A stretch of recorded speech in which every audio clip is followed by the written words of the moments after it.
Bonjour Aurore Berger. Bonjour. Merci d'être venue dans ce studio répondre à mes questions. Vous êtes la présidente du groupe Renaissance, le groupe macroniste à l'Assemblée nationale. Vous êtes également députée des Yvelines. Et alors on a vu hier toute cette énergie pour contrer la loi Lyotte. Mais vous avez peur de quoi ? On a peur de rien, j'allais dire. On n'a surtout pas peur de la démocratie et du vote. Et c'est exactement ce qui s'est passé hier. Ce qui s'est passé, c'est des scènes assez ahurissantes. Forme d'intimidation, je ne parle même pas des hurlements, des cris, des tentatives d'obstruction qui étaient manifestes de la part de la France insoumise. Parce qu'en vérité, quand la démocratie parle, quand un vote a lieu, mais qu'il ne leur convient pas, alors ils considèrent qu'il n'y a pas de démocratie. C'est systématiquement ça avec les mélenchonistes. Quand la démocratie parle, mais ne va pas dans leur sens, avec vous, y a pas de ça vote, voudrait dire qu'il n'y a pas de démocratie. Nous, il y a eu un vote.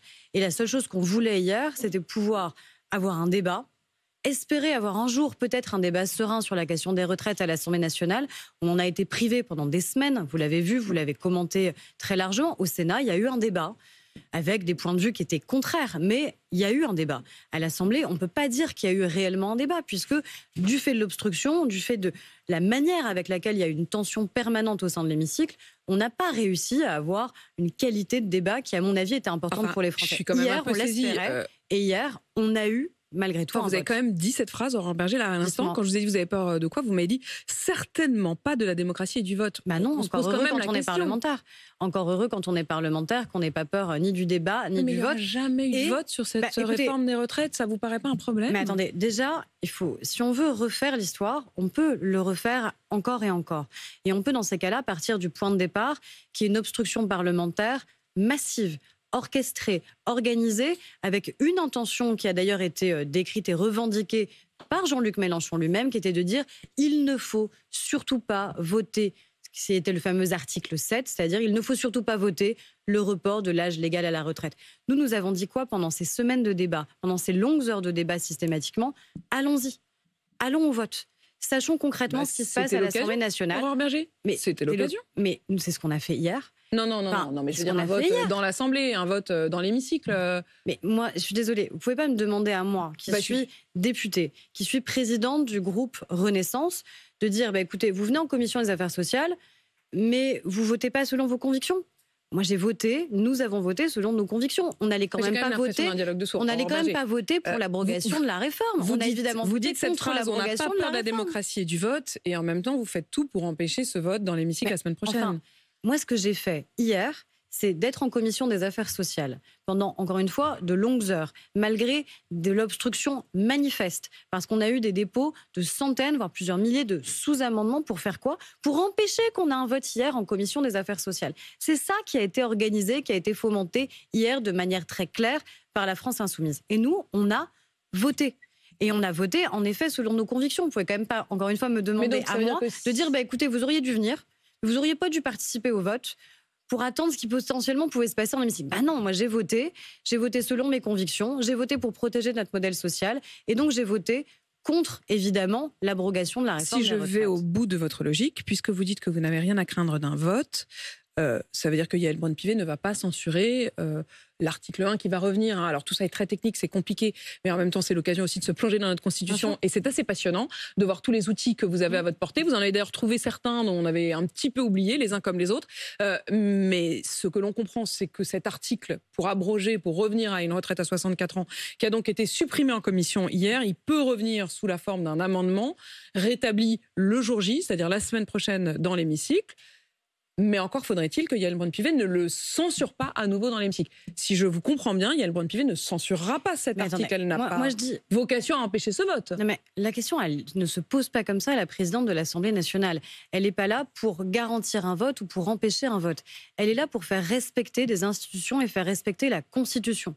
Et c'est d'ailleurs ce que nous avons fait à toutes les étapes de la réforme des retraites. Et ça n'est pas moi qui le dis, c'est le Conseil constitutionnel qui l'a dit. Qui a validé en effet toute la procédure.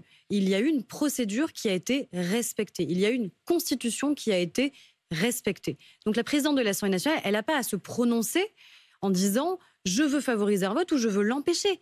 Elle a juste à examiner les amendements qui seront déposés en disant « est-ce qu'ils ont le droit d'être examinés ou pas ? Est-ce que juridiquement, constitutionnellement, moi, président de l'Assemblée nationale, je peux autoriser des choses qui sont contraires à notre Constitution. Pour vous, l'article 1, c'est-à-dire le fait de repasser à la retraite à 64 ans, serait anticonstitutionnel? Les députés, et c'est une règle dont on peut discuter d'ailleurs si on a demain une réforme constitutionnelle. Les députés, normalement, n'ont pas le droit d'avoir des propositions, que ce soit une proposition de loi, que ce soit un amendement, qui crée une charge supplémentaire pour l'État. C'est-à-dire concrètement, que ce soit des dizaines de milliers, des centaines de milliers ou des milliards, puisque là on parle évidemment en milliards quand on parle de la réforme des retraites, normalement nous n'avons pas cette prérogative. C'est une prérogative du gouvernement. Alors, et là c'est la différence entre les projets de loi et les propositions de loi. Exactement. En gros, un projet de loi, c'est-à-dire une loi qui vient du gouvernement, elle a le droit de rajouter de l'argent. Une proposition de loi, c'est-à-dire une loi qui vient des députés, du Parlement, ne peut pas le faire. N'a pas le droit. Mais on peut contester ça. On peut dire, on souhaite une réforme constitutionnelle et on considère qu'il faudrait abroger cela, qu'il faudrait que les parlementaires aient encore plus de liberté et plus d'initiatives parlementaires. Je ne suis pas favorable pour une raison. Non mais j'adore. Mais oui, mais enfin moi je vous dis mon point de vue. Oui, mais bon, vous dites ma conviction. Puis en fait, oh bah non. Non mais attendez, moi il y a des gens qui sont très cohérents, qui disent cette règle elle devrait plus exister. Il y a ceux qui sont aussi cohérents et qui disent pourquoi cette règle existe. Elle existe pour une raison simple, c'est que vous pouvez pas m'interroger régulièrement sur la question des finances publiques, sur la question de nos impôts, sur la question de notre dette et dire bah écoutez c'est pas grave, les députés peuvent déposer proposition de loi après proposition de loi, amendement après amendement, qui coûteront à chaque fois des milliards et des milliards d'euros, sans jamais dire comment ça pourrait être financé. Donc, moi, ce que je dis, à cela, le groupe Lyot dit on sait comment ça serait financé. Ils appuient en l'occurrence leur proposition sur une augmentation de la taxe sur le tabac. Donc ils disent la balance budgétaire est équilibrée. Vous connaissez quand même suffisamment bien ces sujets pour bien voir à quel point c'est un jeu de dupes. C'est grotesque et c'est un jeu de dupes, vous le savez bien. C'est-à-dire on est en train sérieusement de dire aux Français que pour financer le retour à la retraite pour tous à 62 ans, avec tous les éléments supplémentaires qu'on a ajoutés dans la réforme, notamment sur la retraite minimale, sur les femmes, sur les carrières hachées, on dit qu'on va financer ça sur le fait de fumer plus. Ils proposent aussi une conférence de financement. Non mais, très bien, une conférence de financement, mais du coup on ne dit pas comment on finance. Donc on va arrêter les jeux de dupes. À un moment, il y a ceux qui sont pour la réforme des retraites, j'en fais partie, parce que je considère que c'était le seul levier qu'on avait pour protéger notre modèle social et nos retraites. Il y a ceux qui sont contre la réforme des retraites. Et au milieu, il y a la Constitution, il y a nos institutions, il y a notre État de droit. C'est ce qu'on a fait hier. On n'a rien truqué, on n'a pas manœuvré, on a siégé à l'Assemblée nationale, nous dans le calme, et on a voté.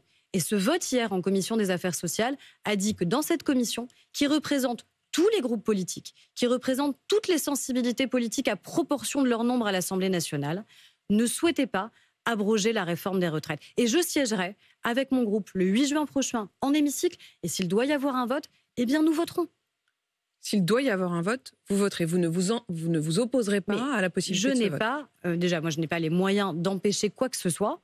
J'ai par contre la responsabilité qui est la mienne, qui est de dire la vérité. Et dire la vérité, c'est que non, on ne finance pas nos retraites en disant aux Français qu'on va juste fumer plus et que c'est comme ça qu'on paye 15 milliards d'euros supplémentaires par an.